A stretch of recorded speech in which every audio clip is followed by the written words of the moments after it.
मुख्यमंत्री देवेंद्र फडणवीस यांची आज पत्रकार परिषद। महायुतीचे काही प्रमुख नेतेही उपस्थित राहणार। महिला आरक्षण विधेयकावरून इंडिया आघाडीच्या भूमिकेला लक्ष्य करणार सूत्रांची माहिती। महिला आरक्षण विधेयकाच्या समर्थनार्थ महायुती रस्त्यावर येणार। उद्या भव्य मोर्चाचं आयोजन। जांभोरी मैदान ते वरळी डोम या दरम्यान मोर्चा काढला जाणार। उपमुख्यमंत्री एकनाथ शिंदे आज सातारा दौऱ्यावर। जिल्हा परिषदेच्या 15 नवनिर्वाचित सदस्यांचा सत्कार केला जाणार। शक्ती प्रदर्शनातून भाजपला आव्हान देणार। अत्याचारी भोंदू अशोक खरातला 5व्या गुन्ह्यामध्ये 23 एप्रिलपर्यंत पोलीस कोठडी। खरातचा डिलीटेड मोबाईल डेटा रिकव्हर। पुरावा नष्ट करण्यासाठी चॅट्स, फोटो, व्हिडिओ डिलीट केले होते। टीसीएस कंपनीतील धर्मांतरण आणि लैंगिक अत्याचार प्रकरणामध्ये निदा खानच्या अटकपूर्व जामिनावर आज फैसला।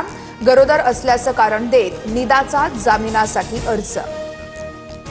नागपूरमध्ये तरुणींवरती धार्मिक सक्ती करणाऱ्या एनजीओ चालकाला अटक। धार्मिक चालीरीती पाळण्यास नकार देताच दिली धमकी। रियाज काझीवर विनयभंगाचाही गंभीर आरोप। बोरिवलीच्या दुकानातील वादानंतर लेन्सकार्टचा माफीनामा। कोणत्याही धार्मिक अभिव्यक्तीवरती बंदी नाही।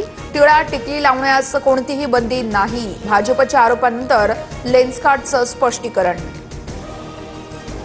नेस्को ड्रग्ज प्रकरणातील आरोपींना आज न्यायालयामध्ये हजर केलं जाणार। 5 आरोपींना न्यायालयीन कोठडी तर उर्वरित 3 आरोपींना पोलीस कोठडी सुनावण्यात आली होती। आरोपींच्या बेकायदेशीर अटकेच्या याचिकेवर आज सुनावणी होणार। टिटवाळ्यामध्ये ड्रग्ज रॅकेटचा भांडाफोड। अँटी नार्कोटिक सेलच्या सापळ्यामध्ये ड्रग्ज क्वीन अटकेत।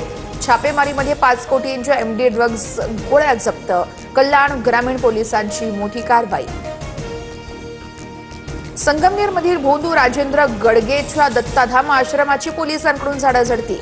अनेक औषधं जप्त। पंचनाम्यानंतर आश्रम सील तर यज्ञ करणं गुन्हा नाही। गडगेचा पोलिसांसमोर कांगावच्या राळेगावमध्ये बेपत्ता मुलींच्या प्रकरणात संशयित आरोपी मजहर कुरेशीच्या घरावर बुलडोझर। प्रकरणामध्ये 6 महिन्यात 34 आदिवासी मुली बेपत्ता। ऑडिओ क्लिप व्हायरल झाल्यानंतर संपूर्ण प्रकार उघडकीस।